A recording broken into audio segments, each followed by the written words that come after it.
Assalamualaikum warahmatullahi wabarakatuh.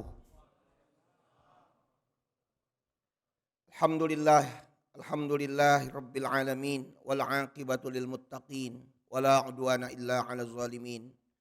Asyhadu an la ilaha illallah wahdahu la syarikalah, iyyahu na'budu wa iyyahu nasta'in, wa asyhadu anna Muhammadan abduhu wa rasuluh arsalahu Allahu rahmatan lil alamin. Allahumma salli wa sallim wa barik ala hadzal nabiyil karim war rasulil azim Muhammad ibn Abdillahil amin wa ala alihi wa sahbihi hudatil mujahidin, amma ba'd. Hadirin hadirat jamaah salat tarawih Masjid Al-Muhajirin rahimakumullah.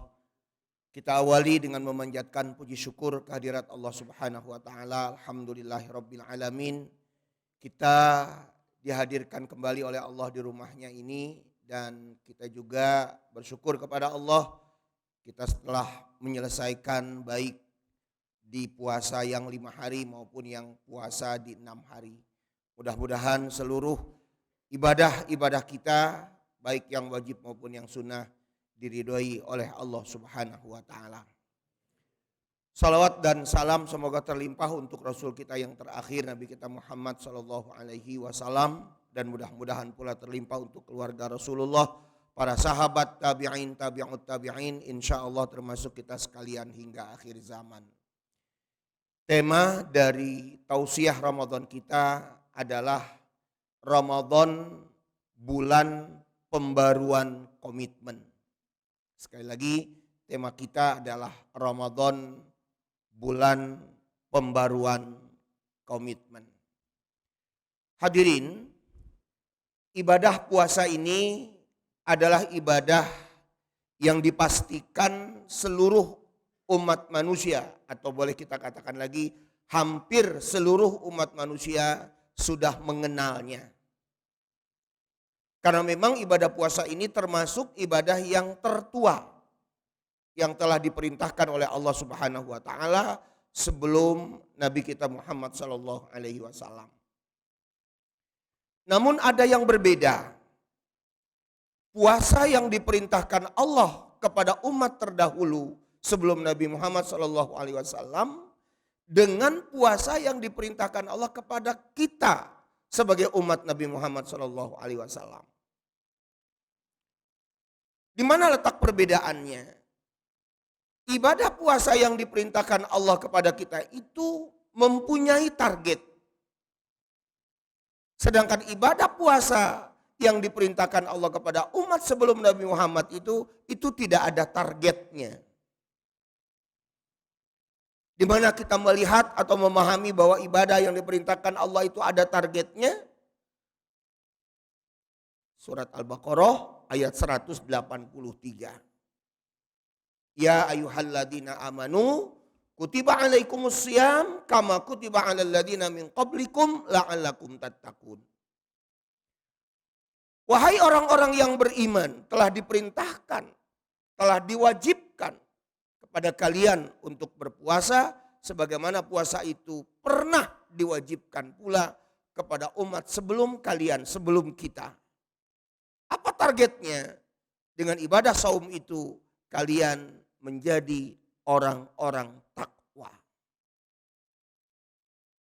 Hadirin, ketika kita ingin mencapai target ini, kita ingin luruskan dulu apa yang menjadi pola pikir umat terhadap saum ini.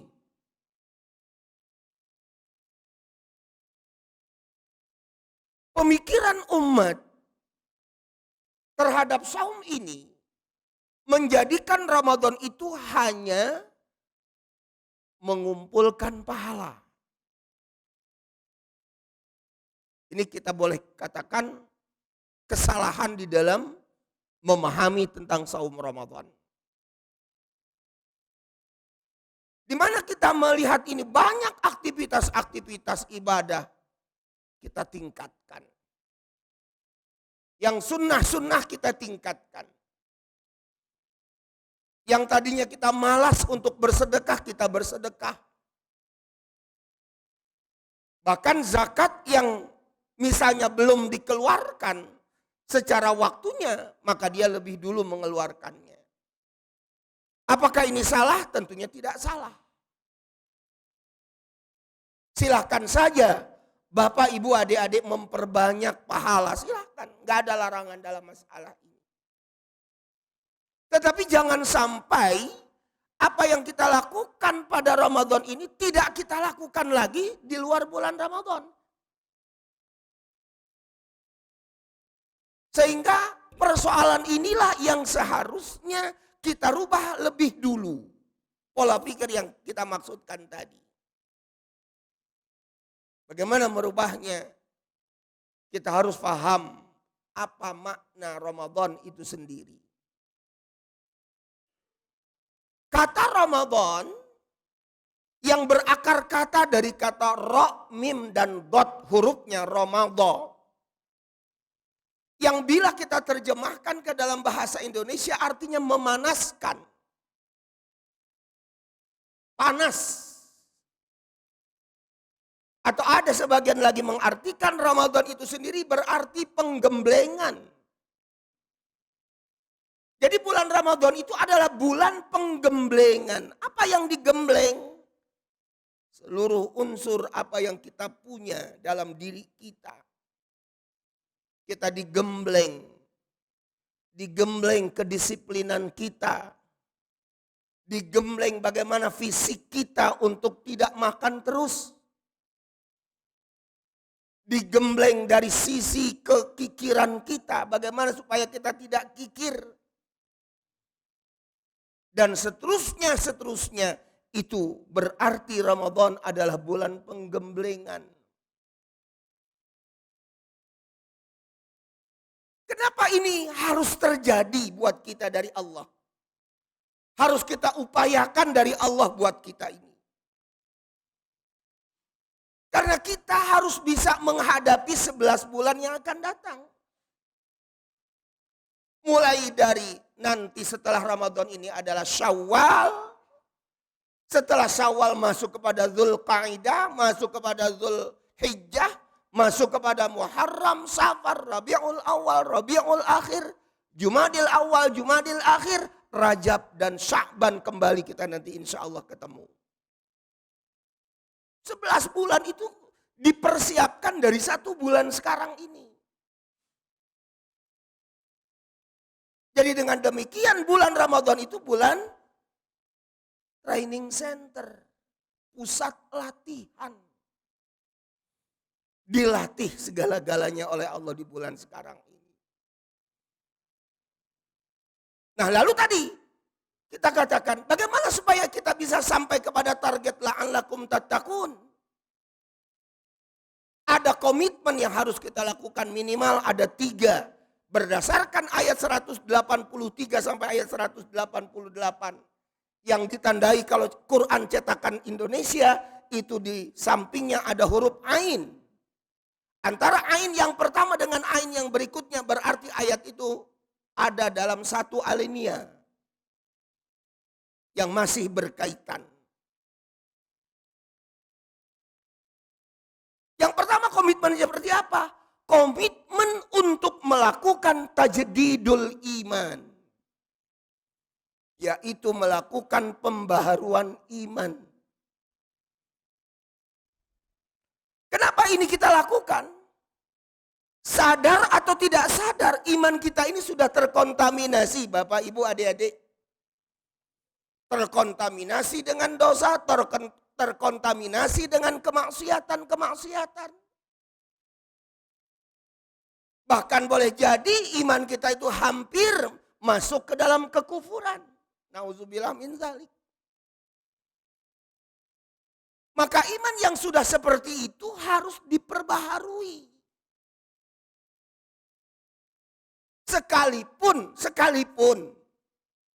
ketika kita memahami awal ayat tadi 183, ayat itu menggunakan ketika Allah memanggil kita dengan lafaz ya ayyuhalladzina amanu. Apa itu amanu? Amanu itu merupakan bentuk kata kerja past tense. Dalam bahasa Arab disebut fi'il madhi. Artinya keterangan waktunya telah lewat. Memang di situ dia kalau diartikan secara letterleknya, wahai orang-orang yang telah beriman, telah. Tapi bukan berarti yang namanya telah beriman itu nggak diperbaharui lagi Bapak, Ibu, adik-adik.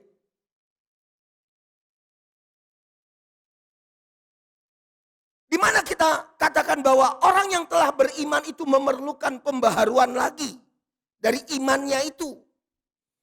Bapak bisa tengok, adik-adik bisa tengok, ibu bisa tengok ayatnya di Quran surat An-Nisa ayat 136. Ya ayyuhalladzina amanu aminu. Kata kerja past tense fi'il madhi diiringi lagi dengan kata kerja perintah imperatif atau fi'il amr. Jadi artinya hai orang-orang yang telah beriman, berimanlah kembali kalian, kata Allah. Jadi orang yang telah mengaku beriman itu diperintahkan Allah untuk beriman kembali. Lakukan pembaharuan keimanan. Dengan apa melakukan pembaharuan keimanan? Salah satu caranya bertolabul ilmi. Pahami agama. Agama itu bukan hanya hubungan vertikal antara kita dengan Allah. Agama itu sangat luas. Pahami agama dengan sebaik-baiknya. Dengan memahami agama dengan sebaik-baiknya itu berarti kita telah melakukan pembaharuan iman kita. Lalu apa nanti cirinya? Orang yang telah melakukan pembaharuan iman itu apa ciri yang kita rasakan? Cirinya iman itu akan hidup dan segar. Nah, ini kita akan rasakan nanti Bapak, Ibu, adik-adik. Iman yang sudah diperbaharui akan dirasakan iman kita itu hidup dan segar. Lalu pertanyaannya lagi, apa ciri dari iman yang hidup dan segar? Kalau itu ditanyakan lagi, apa cirinya? Bapak Ibu bisa lihat Al-Quran, surat Al-Hujurat. Surat Al-Hujurat surat ke-49 di ayat 15. 49, 15 ayatnya. Di sana ada ayat menjelang akhir ayat tersebut mengatakan wa karroha ilaikumul kufra wal fusuqa wal isyan. Orang yang beriman itu adalah orang yang membenci kepada kekufuran, kefasikan, dan kedurhakaan. Benci dengan kekufuran. Benci untuk berbuat kafir. Hanya bagi orang beriman itu tidak ada toleransi untuk melakukan dosa itu, tidak ada toleransi. Kalau memang itu dosa ya tetap dosa. Ya, nggak ada istilah dosa bisa ditutup-tutupi sehingga tidak menjadi dosa, tidak ada. Ya dosa tetap dosa. Nah, kemudian lagi ciri yang kita bisa rasakan nanti adalah sikap dalam diri kita akan tumbuh. Hanya dengan Islamlah saya hidup bahagia dan selamat untuk dunia dan akhirat saya. Hanya dengan Islam. Hidup di dunia saya itu selamat dan bahagia. Maka disinilah sikap apa yang kita sebutkan Pak. Adik-adik, ibu-ibu. Sikap eksklusivisme, sikap eksklusif. Hanya Islam yang benar buat saya. Dan itu harus melekat pada diri kita sebagai muslim. Sehingga tidak ada kita katakan semua agama itu sama, semua agama itu benar. Tidak ada kita katakan demikian. Itu sikap inklusif. Tapi bagi orang yang beriman, yang sudah diperbaharui imannya, dan imannya hidup serta segar itu tadi, sikap itu akan tumbuh dari dalam diri kita. Maka itulah yang dikatakan oleh Allah di dalam Al-Quran surat Ali Imran ayat 85. Wa may yabtaghi ghairal Islam dinan fala yuqbala minhu wa huwa fil akhirati minal khasirin. Barang siapa yang mencari selain Islam, mencari agama selain Islam, maka pasti agama yang dia yakini itu tidak diterima oleh Allah dan pasti di akhirat akan menjadi celaka atau menjadi orang-orang yang rugi. Ali Imran 85. Nah, jadi itu komitmen yang pertama Bapak Ibu adik-adik, perbaharui iman kita di bulan Ramadan ini. Yang kedua, untuk bisa sampainya kepada target la'allakum tattaqun itu, perbaharui komitmen kita dengan Al-Quran. Kok kenapa dengan Al-Quran? Karena ketika kita berbicara tentang Ramadan, tidak bisa dilepaskan dengan Al-Quran. Tidak bisa dilepaskan. Ayatnya sudah jelas, Al-Baqarah 185. Syahrul Ramadan alladzi unzila fihi al-Qur'an hudal linnas wa bayyinatin minal huda wal furqan. Bulan Ramadan itu adalah bulan yang diturunkan Al-Quran. Dan ingat, kata Allah, Quran itu punya fungsi. Quran itu punya fungsi adik-adik. Berdasarkan ayat itu 3 fungsi. Apa fungsi yang pertama? Fungsi yang pertama Al-Quran itu hudal linnas. Menjadi petunjuk hidup untuk seluruh umat manusia. Garis bawahi kata-kata seluruh umat manusia. Berarti di luar Islam pun Al-Quran bisa menjadi petunjuk buat mereka. Di luar siapapun Islam atau Al-Quran bisa menjadi petunjuk buat mereka. Beda Pak, Ibu adik-adik dengan ayat kedua di surat Al-Baqarah. Zalikal kitabul la raiba fih hudal lil muttaqin.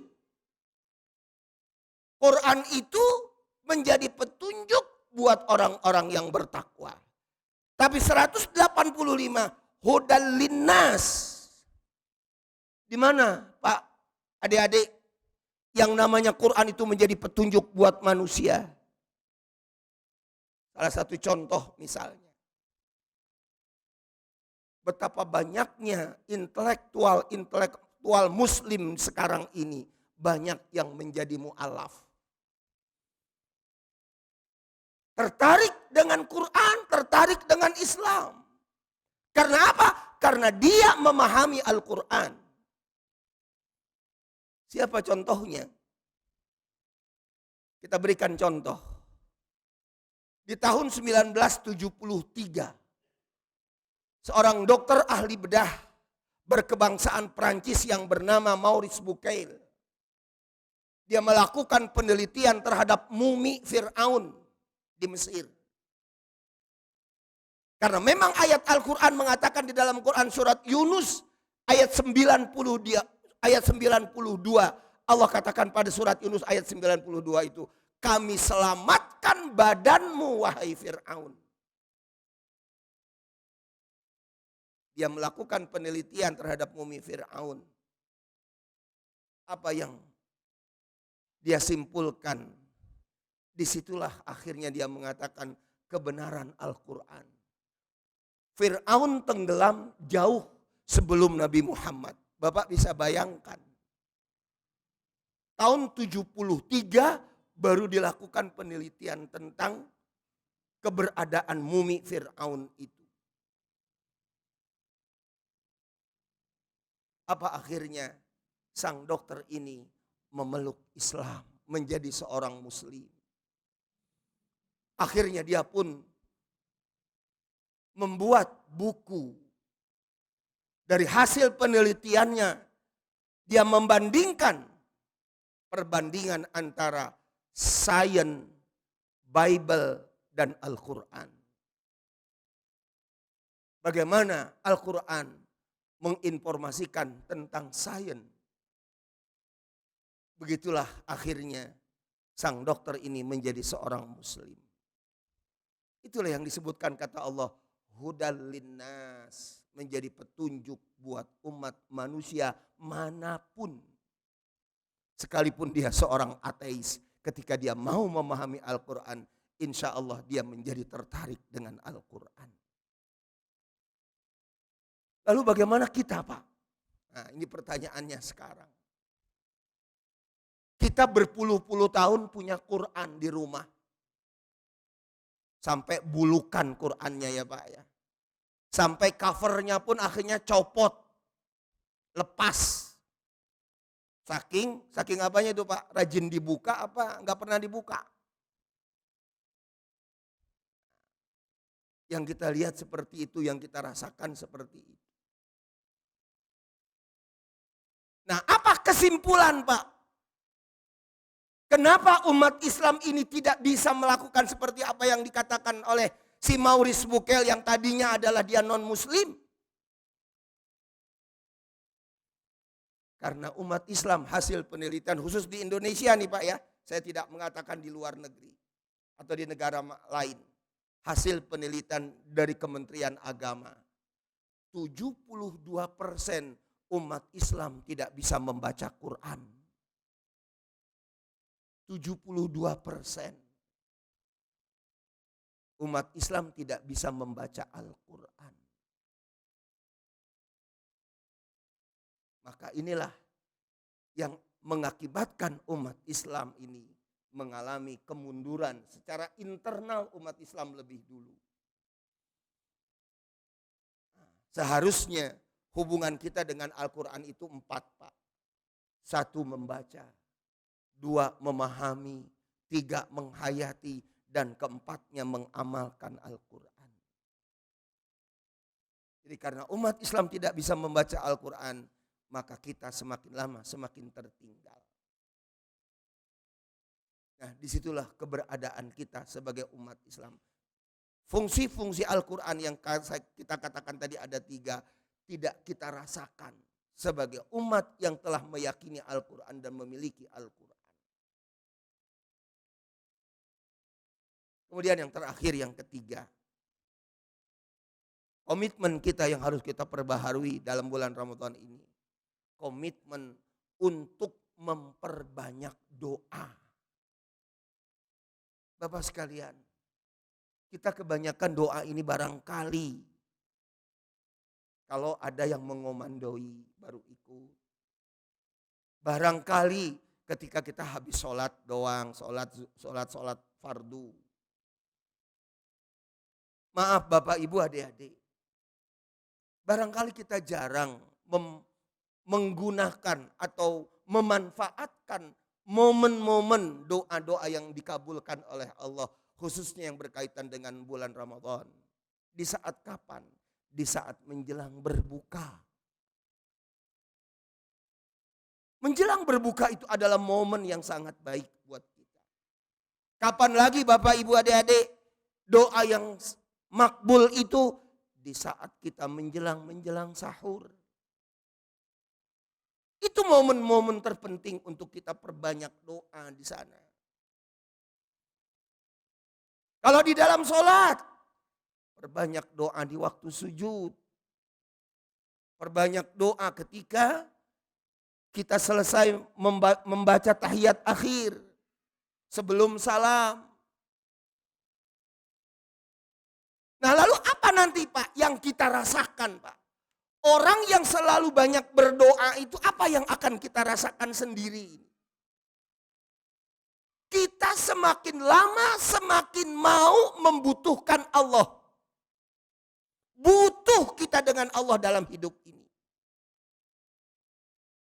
Kenapa? Karena kita akan merasakan otak kita, ilmu kita, tenaga kita tidak akan mampu menyelesaikan problem-problem dalam hidup kita ini. Tidak akan mampu.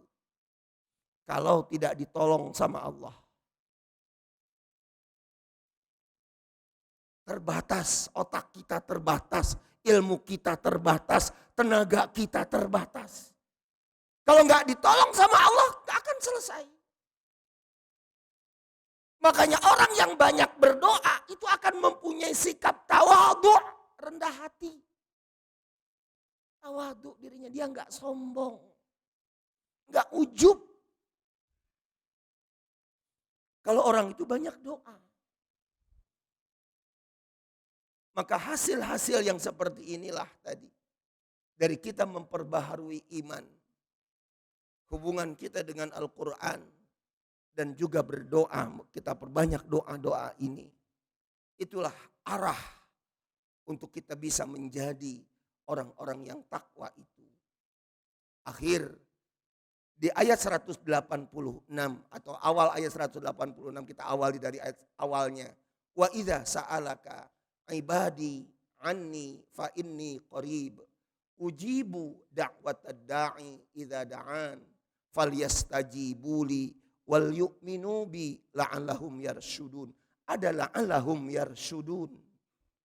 Orang yang berdoa itu tadi yang dikabulkan oleh Allah, yang telah memenuhi persyaratan-persyaratannya, insya Allah, Allah katakan tadi, semoga mereka dibimbing oleh Allah subhanahu wa ta'ala. La'allahum yarsyudun. Itulah juga bagian dari orang-orang yang bertakwa kepada Allah subhanahu wa ta'ala. Semoga Allah menjadikan Ramadan di tahun 1445 Hijriah ini menjadi Ramadan yang terbaik buat kita sekalian. Bila kita bandingkan dengan Ramadan di tahun-tahun yang lalu. Allah sehatkan jasmani dan rohani kita. Allah berikan kemudahan-kemudahan untuk kita untuk bisa menyelesaikan Ramadan sampai akhir Ramadan yang tinggal beberapa hari lagi ke depan nanti.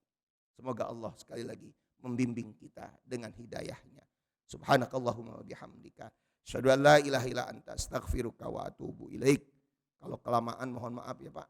Assalamualaikum warahmatullahi wabarakatuh.